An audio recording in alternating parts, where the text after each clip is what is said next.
I run two businesses. One is called Hoop Brothers. We help high school basketball players to get scholarships for college. And the second is called Divergent U.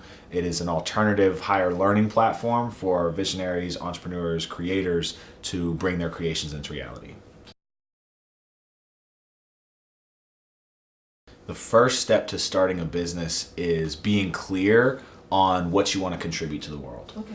So knowing who you're serving, what is the audience that you're trying to attract, and what is it that you want to contribute and bring to that audience. That definitely depends on what the business is, as far as what time of year is best. You definitely want to look at your industry. So for example, with Hoop Brothers, it's a basketball recruiting service. So we base that around the high school and the AAU season for basketball is when our busy seasons are, is based around that time. So it's different depending on the industry and what type of business you want to start. So my advice on getting funding for a business is a little untraditional. Most entrepreneurs, most startups are trying to get funding from either governments, investors, parents, sometimes their own money. My advice is find a way to start smaller. So when starting a business, can you start without investing $20,000, without investing $100,000? How would it look to start it with only $1,000 in capital? How would it look to start it with only $500 in capital? So how do you get to revenue in order to afford the things that help you to expand in that business later on, rather than spending all of that time trying to get investment money? Because what happens is you'll learn a lot along the way if you start very, very small and pick up pieces as you go. I think the most beneficial service to have starting out would be an advisor, some form of business coach or mentor to help you grow. You don't necessarily need a financial advisor specifically, or any specific advisors in more niche type of services, because you haven't grown to the point where you can afford all of those different niches. So it's better to start with kind of a universal business coach or life business coach. After your business is running for a while, for me, it's about filling in the gaps that you don't know. So if you have people internally on your team who are financial, who run a cash flow sheet, things like that, then you probably don't need as much external financial input. For my business, I have an external accountant. I think an accountant is extremely important after your first year of business, because when you're filing your taxes, you want to make sure that that's all done properly. And personally, I don't really want to learn all the details of finance and how to file taxes. It's much easier to just get an accountant for me, but it depends on the person, it depends on their skill set, and it depends on where there are gaps in that skill set. So finding people that really fill in those holes. I would say the processes that require the most automation, or the most beneficial to automate, are the processes that require the least human interaction, the least creativity, the least empathy, the least emotional intelligence. For example, customer service is not something that you'd want to automate, because people want to talk to a person. For example, marketing, a lot of that has to do with creativity. There's a lot of math behind it, so the math side can be automated, but so much of marketing is that creative side. So that's where you want to have that human element in there. And what I try to do is put people in positions to be more human, to be more creative, to be more emotionally intelligent, to be more connected, and outsource, so to speak, those more mundane tasks to automation and to technology.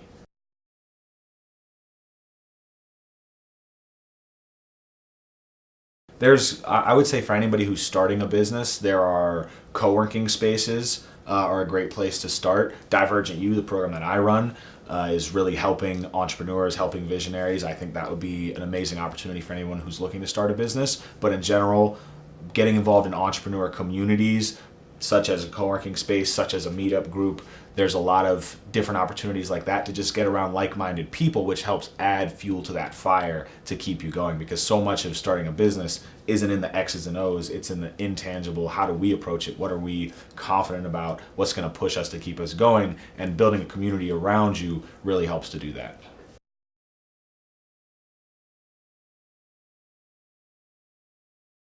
I think the most important tool varies from business to business as far as what's the most important to market. But in a general sense, I would say Facebook is a really powerful tool if a business can afford to put money into advertising and can afford to spend the time to invest in learning how to use Facebook ads, because you can target such a specific audience. You can narrow it down by age, you can narrow it down by interest. So for example, with Hoop Brothers, we can target parents of teenagers who live in a 25-mile radius, who are interested in basketball, who are interested in college recruiting, and have a X income level. So through that, you can get very, very specific in front of the person that you want to get in front of and target it down to a small radius. So specifically for local businesses, you can target in that radius of where you're located. You could say 10 miles of my store and target people of whatever interest level they have. So I think Facebook in general is a really powerful tool,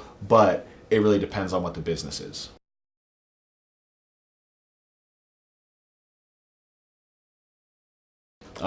I think Facebook is probably the most important social platform, but again, it depends on the business. If you're more of a business to business, LinkedIn is really powerful because you can search a specific job title. So if in your business you're selling to a specific job title, LinkedIn's a really powerful platform for that. Instagram has its benefits for younger age group, for more visual products as well. If something is a video or a product that needs a visual behind it, Instagram's a more powerful tool for that. So it depends on what it is that you're selling, who it is you're trying to connect with, which platform is the most important.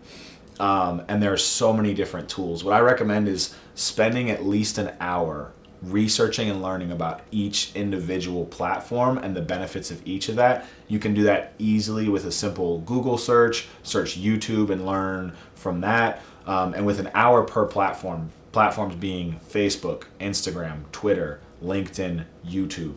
If you look at those 5 platforms specifically and learn how you can build your brand, how you can market to people on those platforms, with just 1 hour, you're going to get a lot of information and you'll figure out which platform is best for you to target first.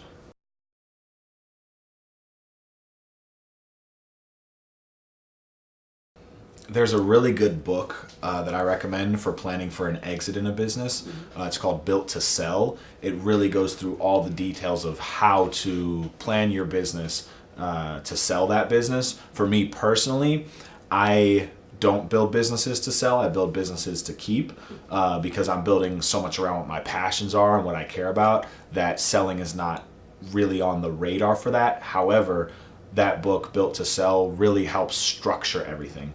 The best way to sell a business is for things to be trackable. So having everything measurable, trackable, and removing yourself as much as possible as the entrepreneur. If my processes can run without me, then it's a sellable business. If I'm required to make things happen, it's very difficult to sell that company because someone else would have to step in and be an operator, not just an owner.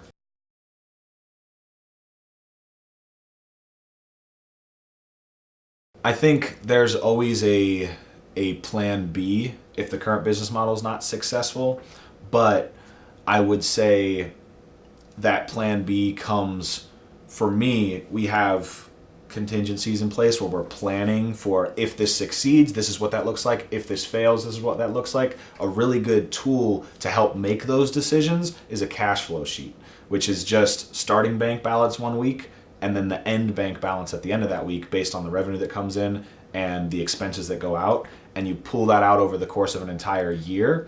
And then you can plug in numbers to say, if we hit these sales by hiring this person or trying this thing, what does that look like? What do we need to hit for this to be a profitable program for us? So that helps make a lot of good business decisions, is having that tool available to you.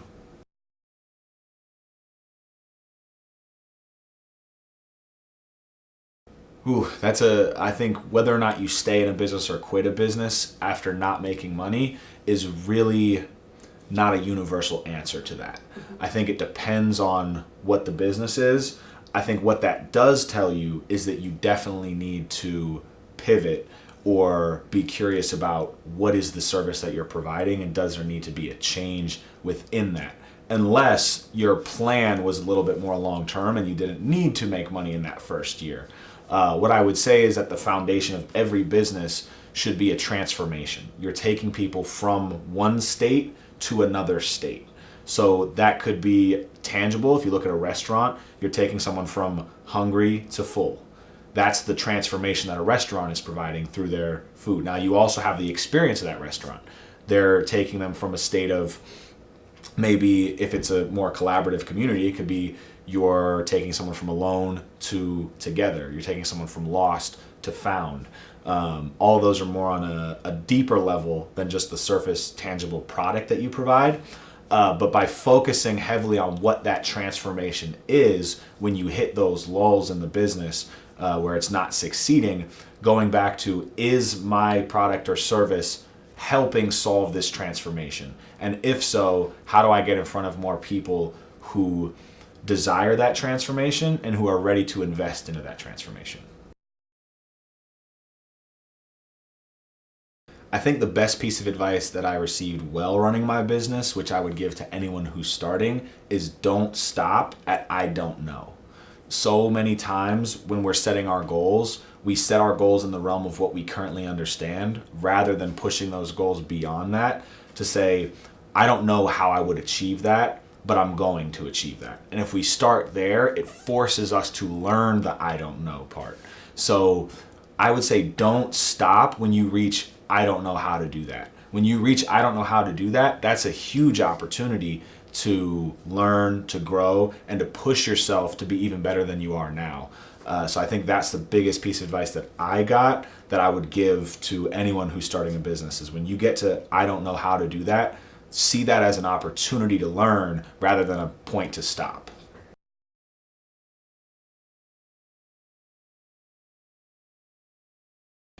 I think something that I continue to keep learning in my business is being fiscally disciplined. As a creative person, I am very good at operating within chaos, but there's so much business structure that helps me to succeed long term that I'm constantly putting in place more and more. So I think I continue to learn deeper and deeper what it means to be fiscally disciplined, to make good decisions with a cash flow sheet, budgeting and preparing for things in the future, looking at the resources that we have and how to best utilize them, where I used to be a lot more creative to say, change the route a lot. Now I'm better at staying the course on one thing until it's finished and then moving to the next thing rather than pivoting those resources throughout, which ends up wasting time, ends up wasting resources, and we never really get to the end destination of any of those creative ideas.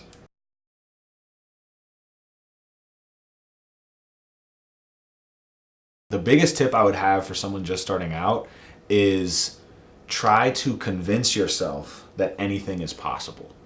And the way that you do that is surround yourself with people and consume content that reinforces that reality to you.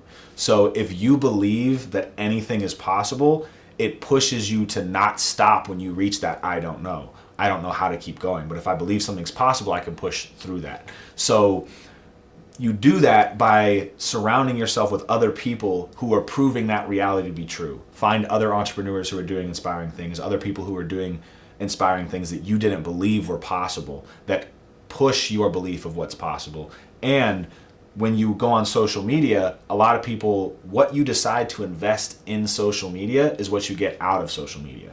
So if you're looking for people who inspire you, if you're looking for people that reinforce the reality that anything is possible, that's what you're going to get. And so it'll continue to push you to believe that, because that fundamental belief that anything's possible, whether or not it's true, pushes you to try to achieve more by believing that. So I would say try to put yourself in a position to believe that anything's possible.